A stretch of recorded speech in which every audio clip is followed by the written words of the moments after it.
What was the best investment you made in the past couple of years for your business? The best investment that we've made is probably taking the time to really connect and hire the right people. Yeah.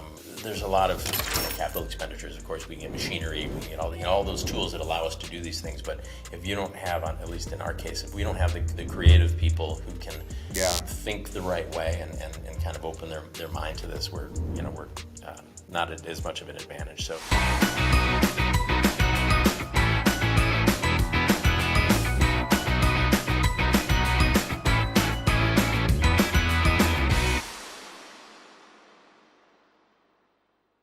All right. Welcome to a brand new episode. It's a live episode of the Woodpreneur podcast. This is your host, Steve. Today's guest is Rocky from Icon Modern. How you doing, Rocky? I am great, Steve. It's nice to see you. Good to see you, too.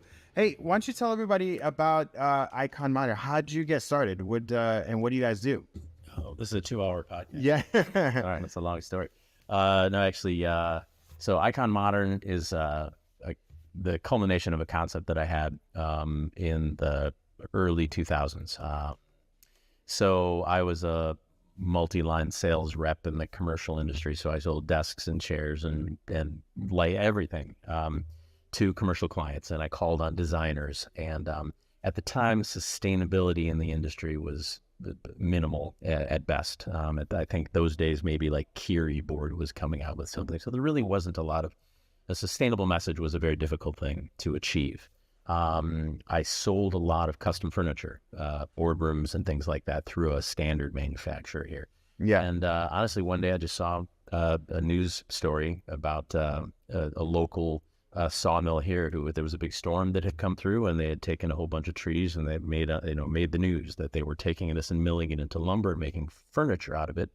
And that really intrigued me, just on a personal level. I thought, hey, that'd be really cool. Maybe I'll get some for my house. So I reached out to the people and learned a little bit more about the story.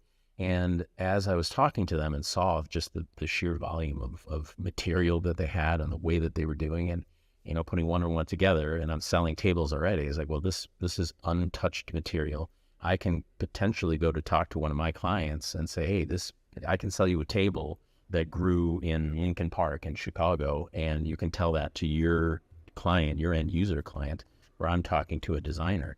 And as soon as I started just asking around, like, do you think this would be a good idea? You could just see people's eyes light up. It was somebody was so unique, and in the commercial furniture industry especially, there was nothing like that.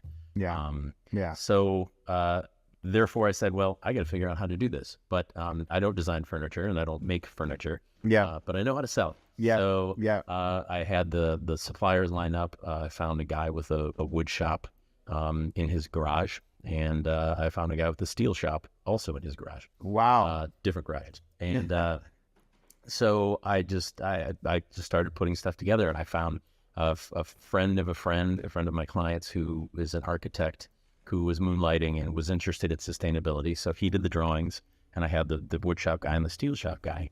And it just the first couple corporate clients that I had, again, it was really interesting and just a very personal connection that I had.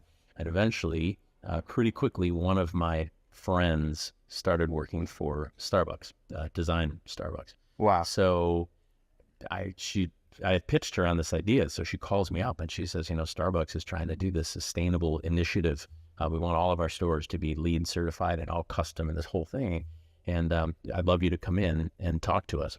Okay, cool, no problem. So I come into this meeting. Of course, I have no office. I have some wood samples and some drawings. And I sit down in this meeting with this, huge multi-billion-dollar corporation, and they said, well, how much are your tables? And I was like, how much do you want them to do? You're buying tables. Yeah. I have $4,000, $400. What do you need? And they said, well, here's what we typically pay for these tables. I said, well, great. That's how much. That's a yes. Yeah. You can't say no, right? That's how much my tables are. Yeah. And so they said, great. I walked out of that meeting. They said, we'll give you four stores. Wow. That's awesome. So then I go back to my wood shop guy who had to pull his car out of the garage to make tables for me. And I was playing with his daughter and his dog while they were doing that. And I said, hey, just so you know, we're making tables for Starbucks. And he was like, what? Like, some guy named Starbucks. I'm like, no, not the Starbucks. And The so, Starbucks. Yeah. Starbucks, and the same conversation with the steel shop guy. So pretty quickly, that grew.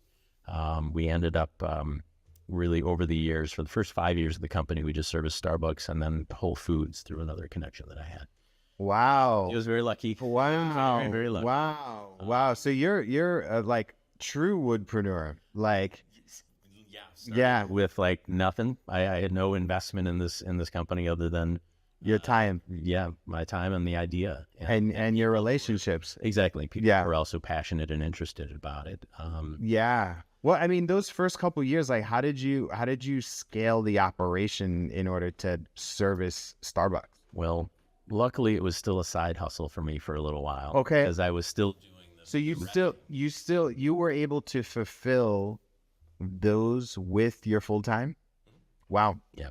I actually just kind of integrated because I was a multi-line rep, so I had different manufacturers. And you were independent too. Correct. So this was your own line. Exactly. So I just said, and hey, I also have this custom line of tables that I Yeah. pretty quickly that grew to the point where I ditched the rest of the other things that you were repping. Yeah, and ran with that, and it was still just me and wow, an assistant, and it grew very no pun intended, it grew very organically. Yeah, and slowly. While we have these amazing clients to this day, it still blows my mind the large commercial clients that we work with, but it's still it's a labor of love, and everybody that works in our company is still very passionate about everything that we do. Yeah. I love I love that story, and I mean, we're in your space here. I mean, so that was back in 2008. 2008. I mean, where are we at right now? So we transitioned. So Starbucks we serviced, and Whole Foods again for a number of years, and we started eating into restaurants a little bit. Again, all kind of relationship driven stuff. And as these projects grew in scale, people would keep asking us to do other things. Yeah. Can you do this? And I would say, well, sure, I'll find somebody to do this. Or can you work with found objects? Can you work with old building materials? Yeah. In addition to the urban lumber. Yeah. Urban lumber is always, to this day, still, is a core message to what we do. Yeah. The scale kept growing. So eventually we got back into my comfort zone of the corporate world. Yeah. Outside of the restaurants and the hospitality stuff, which we still do. Yeah. And we got more and more corporate. So after I ultimately hired my now business partner, and we decided that we needed a showroom. Yeah. The wood shop that we were using had grown, and they were actually in this same building here. And so we decided we needed a showroom because we were brought an opportunity to do Twitter's office. They were coming to Chicago from California. They're opening a big office here, and they were doing a tour of all the manufacturers, and my design friend said, they have to come and see your space. Yeah. You need a space. That's how that came about. How that came about. So we said, all right, well, wow. So we got a space, and we literally put a showroom together with samples and stuff connected to our wood shop. We were covered in sweat and sawdust. Yeah. And Twitter came into town, and they did their whole tour. It worked in our favor that it was a bus. There were enough people from Twitter that they were on a private bus, and they had also been drinking all day. So by the time they got to our showroom at the end of the day, which had sawdust and dogs, and it smelled like a wood shop. And it fit their vibe. They loved it. Yeah. They said, well, you have to make us all kinds of stuff. And so we started with them, and then that kind of led on to, in itself into lots of tech firms. We still do a lot of tech firms. All kind of in this neighborhood. Sure. We do national work now, but so what is it? What's the bread and butter? Is it? I mean, it's conference tables, desks, like what else? Reception stations, conference tables, the ancillary furniture, so side tables and things like that. Yeah, it makes up. And the stuff comes from the head, from the vision of a designer. Correct. So it's a complicated world, right? So our customer is the designer. Yeah. So I go into a design firm, talk to them about all the, ideas that they have on how they're going to make the space, their own, put their own mark on it and make it a unique space. So they're my customer, but they don't actually buy anything from me. For sure. Then I have to go, then it goes through distribution chains and everything else. Yeah. But So the designer, the client hires a designer. Designer comes up with the vision. The designer talks to you about what is actually capable because you have the material, the expert material, right? And then the person that's paying you is often the GC. Sometimes it's general contractor or a furniture distributor. Or furniture distributor. Depending on which direction that goes. Because Sure. as we've developed the company now, more than half of our business is what we consider architectural products. Yeah. Non-furniture products. Those are ceiling elements, wall elements, room dividers, a little bit of Wood and steel. wood and steel, correct? Yeah. And other mixed materials, glass and cement. We get asked to do all kinds of crazy stuff. But the vast majority is wood and steel. Yeah. So general contractors are half the business, and then like the tables and such will go through the distribution channel for for furniture. It's not often that the client's paying you. No, I will Like the end. rarely. I do have some direct clients that we do work with. They tend to be more in the hospitality industry, but it's pretty rare. So when we just completed a project for United. Yeah. Airlines, for example, but United doesn't pay me. So the general contractor and the For sure. pays us like that. That is fascinating because I think oftentimes it has you. This approach makes me think that you're very strategic in maintaining relationships. It is all relationships. Absolutely. That is Wow. our strength. Because But you get the job because of it's a mix between the price and reliability and quality. correct. Yes. And less about a brand. Correct. Yes. It's more about the flexibility that we can offer the designer. So they know that Yeah. they can talk to one person who can make all of these elements in their project. So all the materials will match, all the finishes will match. Yeah. They know that we will take care of everything for them. We solve all the problems for them. So custom furniture is a pain in the butt. It's a lot of work. Yeah. So And they need somebody that they have a vision.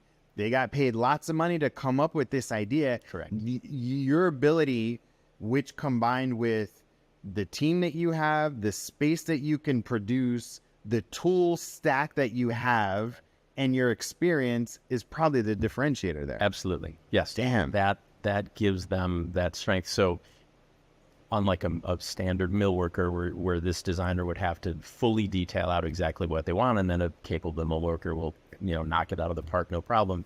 We sketch things on napkins, and we have these, the design conversation of let's do this and let's do this. And hey, I got this amazing tree, I got this amazing walnut that we should use, or I got something super unique that Yeah. hickory or an old building part or something like that, I can say, well, hey, what do you think about using this material? For sure. So you're like literally the bridge between the designer and the the table manufacturer, furniture maker, but like more. Like you're not coming up with the lines, you're helping to fulfill a vision Correct. that somebody produces and your medium is furniture and architectural objects. Correct.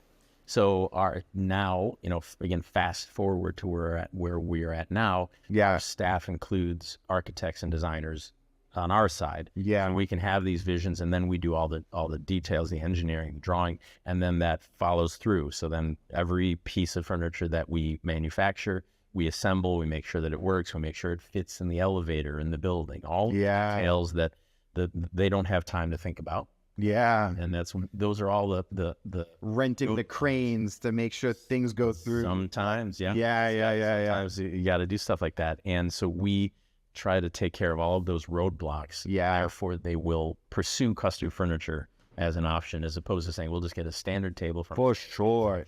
Well, remember the conversation that we had before we got on camera? It's like, especially your primary target is commercial and not residential. Correct.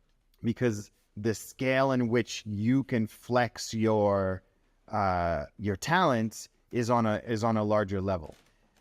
But at the same time, you fill a need because you work with sustainable material like urban lumber. Right. And more of these companies are looking for intentional storytelling to be part of their brand. Correct. Yes, right. The differentiator. Do you have any examples of companies like that you've worked with? A lot of the it's always amazing to me that we work with these large name companies, but we recently completed a project for Google, for example, where Amazing. Here here in Chicago, in the West Loop. In the West Loop, in addition to some other locations for them. But one of the signature, I had a conversation with the designer. There's a material that we use, which is made out of old skateboards. And it's just a super unique material. It's colorful. It's bright. I never really expect anybody to use it. Did you strip down the veneers? No, there's a guy in the West Coast that I found that makes new skateboards out of old skateboards. So I connected with him. There's a few people that do. Yeah. And so I reached out to them and I said, hey, can we buy some of this material from you? Wow. So we made a giant logo for them out of this old skateboard material. But when we started having this conversation, they just it clicked. Like, oh, that's super. That's unique. Or we recently just completed a large project for Uber, also here in Chicago. Yeah. Same thing with oak. Aesthetically, the designers like oak these days. Lots of oak. Yeah. So when we're red or white? White. Yeah. And we're talking to them about not only the material, but then we just mentioned like, oh, by the way, all this material is from Chicago or from southern Wisconsin. Sure. Michigan. Or southern Michigan, and they immediately just connect with that, and they tell that they pass that story on. For sure, it's the differentiator. Exactly. And then these companies too, right? They're hiring talent.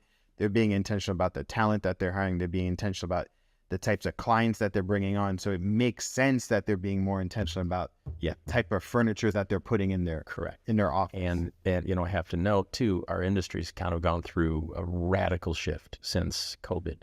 All you see in the news, or all I see in the news, because that's all I read, is offices are downsizing, remote work, and large companies, corporate, the headquarters are being sold and stuff like that. Yeah. What they're doing is they're shrinking their space and they're using their space differently. Yeah. But that plays to me because then they need unique solutions for this totally unique space. Yeah. And it's not being used in a traditional sense. So now they need different types of furniture. Exactly. The spaces are being built out differently because people are working hybrid. Correct. Fascinating. That's so cool, man. Yes. So I've been very curious lately about, because as I talk to a lot of woodpreneurs out there, they're like, the biggest challenge right now is hiring and talent. Like, they can only grow so much because it's hard for them to find people. How have you been able to, and you said that before on camera, you said that you guys are growing. Like, how are you approaching staffing development? Sure. That is definitely a challenge, especially for some of the more technical things that we do. We happen to be lucky that we are a unique company that, because we tend to do the fun things, it's a little bit easier of a pitch for me to talk to someone and say, hey, we're going to be like, there's no day that you're going to be doing the same thing. Yeah. And for creative people, especially, that's 1,000%, which is why all of you woodpreneurs love custom, because you're not doing the same thing over and over. Absolutely. And so the pitch is you get to do creative things and you don't have to sell.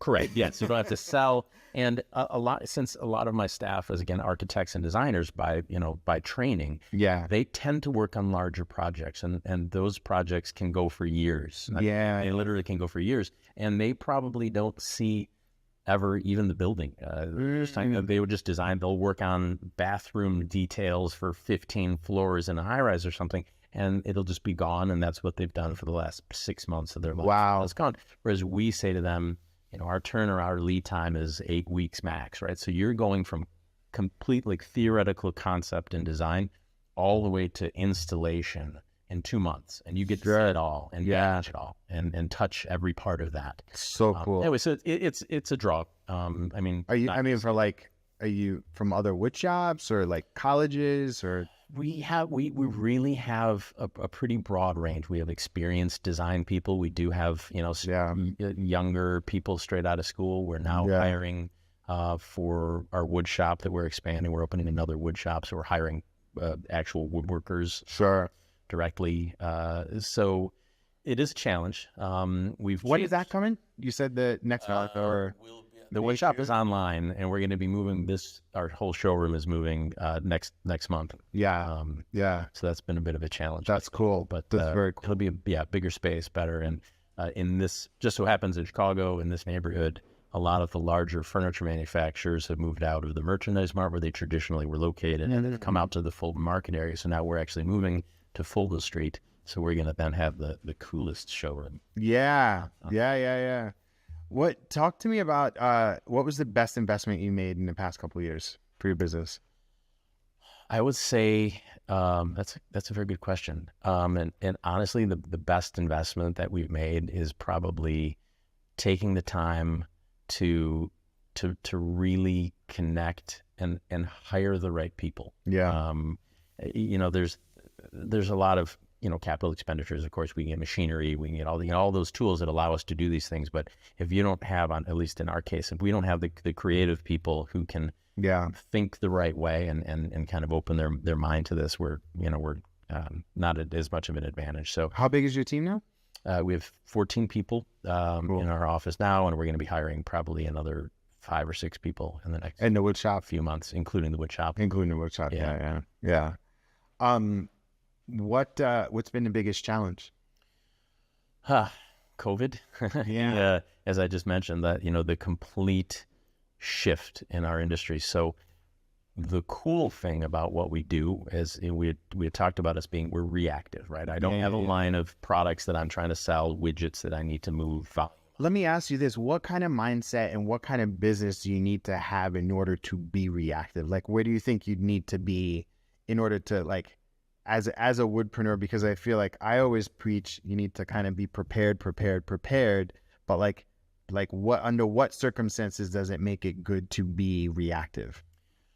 If you can identify a need, right? Yeah. Being reactive to me is identifying a need. Sure. It just so happens that we've identified the need of super crazy custom stuff because a lot of people do that. Sure. So you can be reactive and you can apply that to any aspect of the industry, right? If you can identify a need, there aren't enough people making cool bookcases or whatever it might be. Yeah. And then kind of run with that, and just say this is what we do, this is our specialty, and understand and listen to them. The cool thing and how we kind of luckily have been able to survive. Our business was down probably 30-35% during COVID, which is a huge hit. That's a huge hit. And we were flying. I mean, what are margins typically in your business? Healthy. 40 plus ish. 40 plus. Okay. Okay. Except those. Sure. Those bad days. Sure. We all have those. Yeah.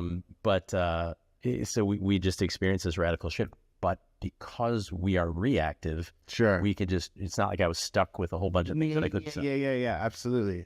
You just need to find somebody with a problem. You have enough material and you have enough skill set. You'd be like, all right, I got the designers, I got the architects, I have, the relationships I can fulfill on this. Just listen to what they say. Yeah. That doesn't not applicable to everybody out there. Sure. That's how we set ourselves up.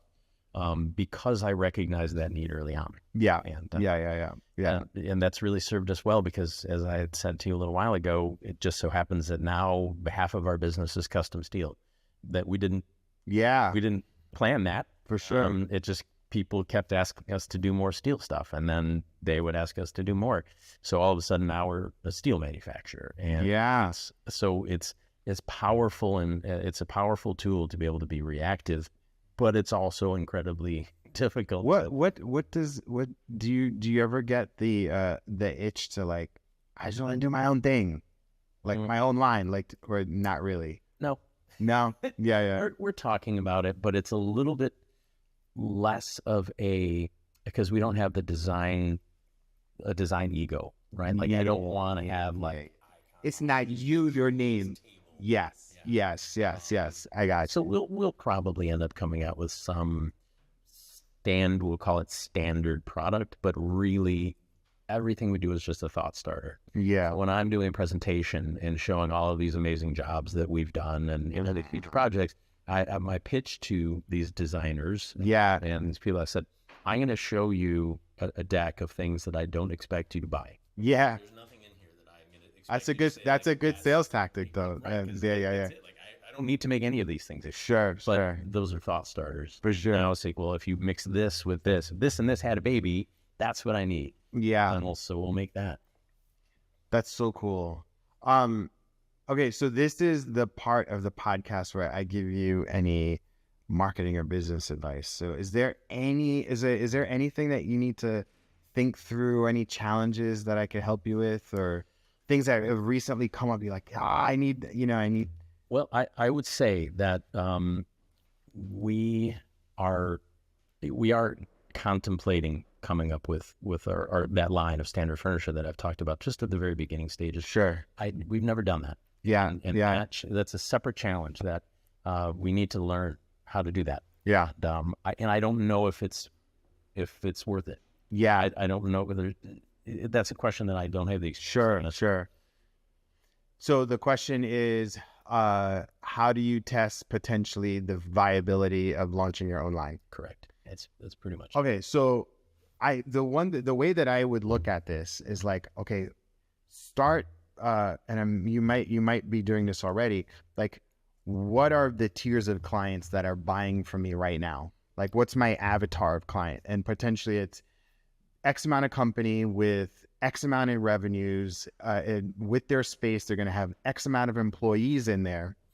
And then you're like, okay, what's the next batch underneath that? And there's a group of small to medium-sized businesses that are in there already.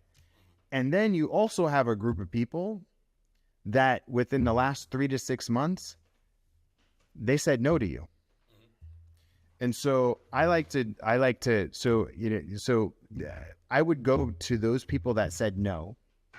And I would also pull together a big list of companies, and you could do Chicago, you could do the Midwest, like people within like 1 or 2 hours from you, maybe Indianapolis, go as far as Indianapolis, maybe go to St. Louis, and on the commercial end, like that fit the same profile, but have lower revenue, smaller amount of employees.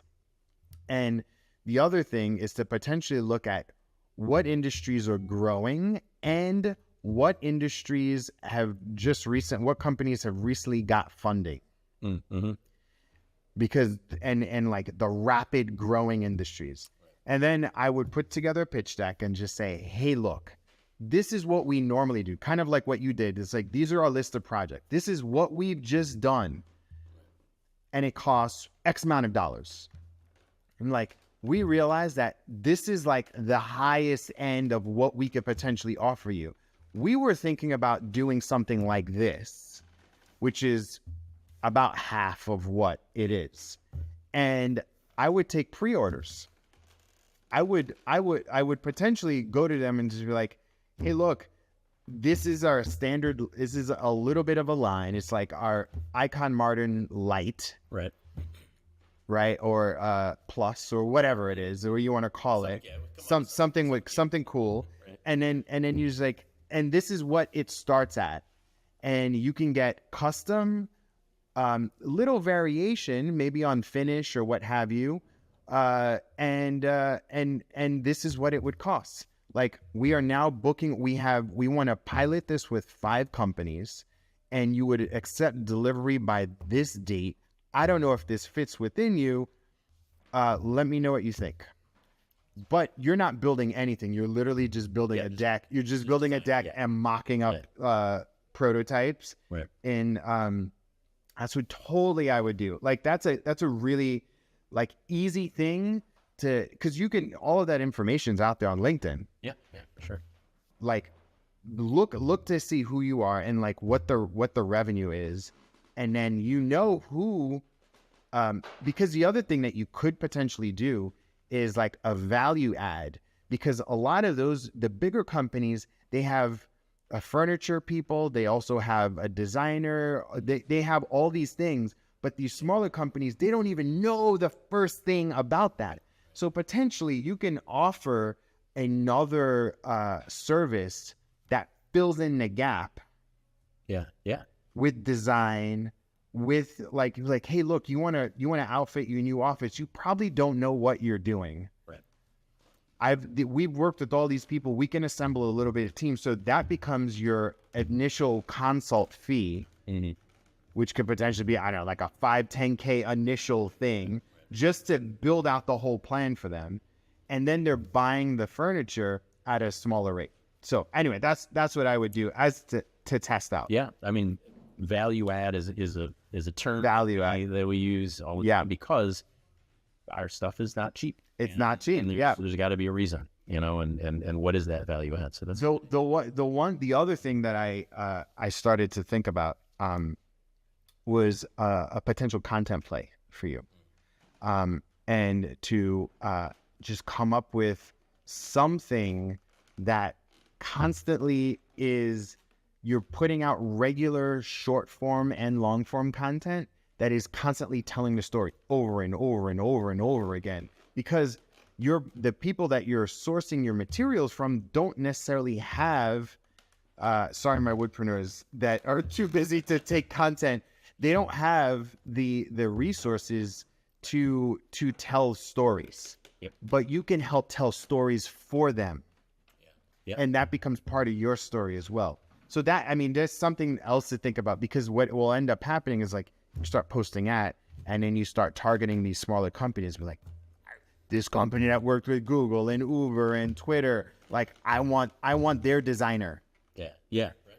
Yeah. And then you send them to a landing page because you put together content, and then you like start booking calls incoming to you. So that's a great idea. And yeah, content is king for sure. Talk with our marketing specialist here. Yeah, the same thing.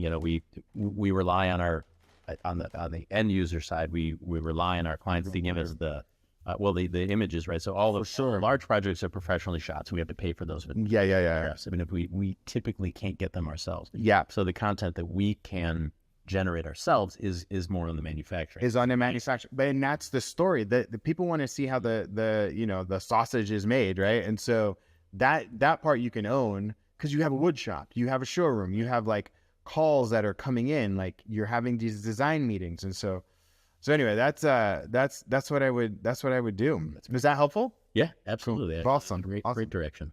Cool. Any last bit of parting advice for the Woodpreneur community? I think that if we're in this industry, you're doing it because you love it. Yeah. And if you can express and capitalize on that passion, yeah, I think that'll get you far. Cool. Dude, thank you so much. I'm so glad that I came down in my first live interview. So yeah, I didn't know we were doing it live. Yeah. No, this is great. Yeah. Cool. All right, man. Dig it up. I'll see you guys. Thanks.